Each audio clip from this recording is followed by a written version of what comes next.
I was pleased with our work so far during this open week. Today was our sixth practice, getting ready for Memphis, and been good energy and guys flying around. So I've been really pleased with that.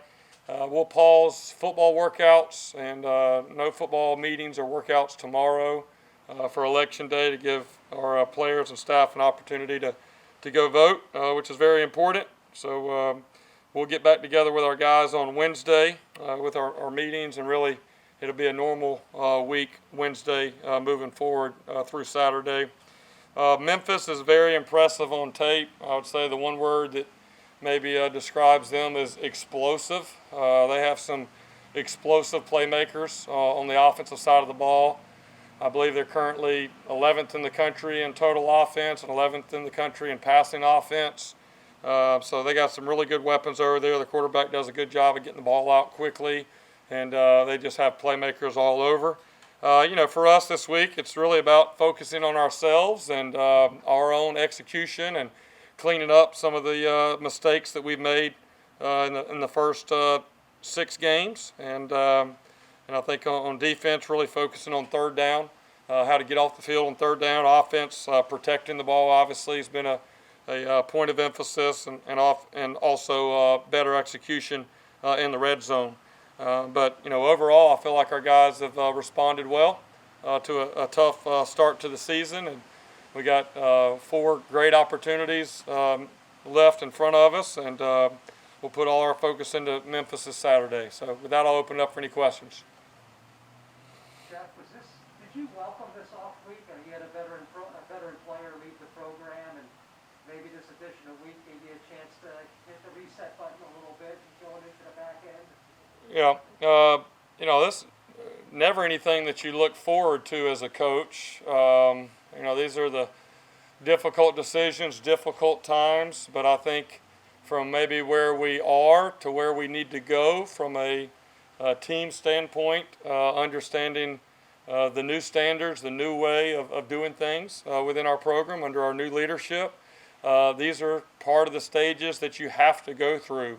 And even though we're not very pleased at all with our record and our execution up to this point, it has allowed us to kind of get to the very bottom of the adversity and kind of find out how our guys are going to respond. When everything's going well and you're winning, then things like what happened Friday night do not show themselves, and sometimes it may take 2 or 3 years before you really get an opportunity to teach off of those type of situations. And right now, for where we are as a team, there's been a lot of teachable moments. And the biggest thing is to respond the right way. Everybody, things are going to happen. Guys get heated. It's an emotional game. We understand that as coaches and players. But at the end of the day, you got to respond the right way. And like I've said before, hey, it's a privilege for all of us as coaches and players to, play here at the University of South Florida. It's nobody's right. If I were to go out and do something really stupid tonight, they would have a new head coach in charge by tomorrow morning. And it's the exact same thing for all of our players. There is a standard that we have to work to live by every day. And part of year one is really establishing that standard. And I think, I think that standard knows no room on the depth chart. It doesn't matter if you're the starter or, the 5th string. The standard is the standard for everybody.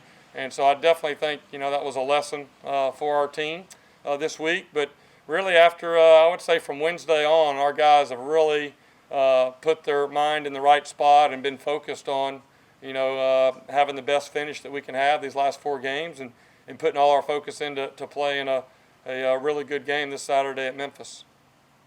Dollison continues to contribute, catches every game now. Just how pleased are you with his progression Yeah. Who are some other younger guys that really? Yeah, I've been really pleased with OD. I think that's been one bright spot, I would say, through the first half of the season is seeing some of the freshmen really step forward and shine. And, I think OD has probably had as good of a start to the season as any of our receivers in that room. And he plays fast. He's a physical player. He knows how to get open. He knows how to separate. And then he's tough to tackle once he gets the ball in his hands. So really pleased with him. But I think there's other guys as well. I think you look at a guy like Chris Townsell on defense. I know he's been battling a hamstring. Hopefully he'll be back to full speed. But he's a guy that's really shown up and done some really good things. Mike Harris is another guy on defense. Tramel Logan is another guy that has shown bright spots. A guy that hasn't got as much opportunity yet, but I believe he will here in the second half of the season is Brian Bettee at running back. He has a lot of talent. He's really been learning what to do, understanding his protections and those type of things. But he's got great vision and a really good runner. I'd say Sincere Brown is a guy at wide receiver that continues to make plays on the scout team. We've moved him up to the varsity to kind of maybe see him get some opportunities, these last 4 games. And that's also a point of emphasis, is really these young guys that have kind of come on and have earned the opportunity to play, maybe to kind of see them have a chance to develop more, use the rule that we have where, this year doesn't count for anybody. Try to take advantage of that and let some of these younger guys, even a guy like Trey Marsh, when he gets back, I'd like to see him back out there and get some more game reps to really kind of build for the future for those guys. Jeff, how is Cade feeling? Yeah, he's working his way back. As of right now, I don't think that he would be ready to play this weekend. He hasn't been able to throw or do anything, but he's working. He'll continue to rehab, and we're hopeful that he'll be back at some point this season, but it does not look like he'll be back this weekend. Memphis probably has a sour taste in its mouth after the loss at Cincinnati, so I imagine you're going to expect them to want to come out and punch early and often, I guess. Yeah, I mean, I think I think Memphis has had a lot of success this year. Obviously, they didn't play to their standard. I think they'd probably tell you that last week. They got really good coaches, really good players. I know they have a lot of pride, and I fully expect that we'll see the best version of them. And seeing what they've done earlier in the year, they're very capable to be one of the top teams in our league. So I think for where we are right now, it's not really worried about the opponent or what they've done the week before. It's really worried about improving our execution, how we're doing the things that we're doing, and that's kind of where we are right now as a team.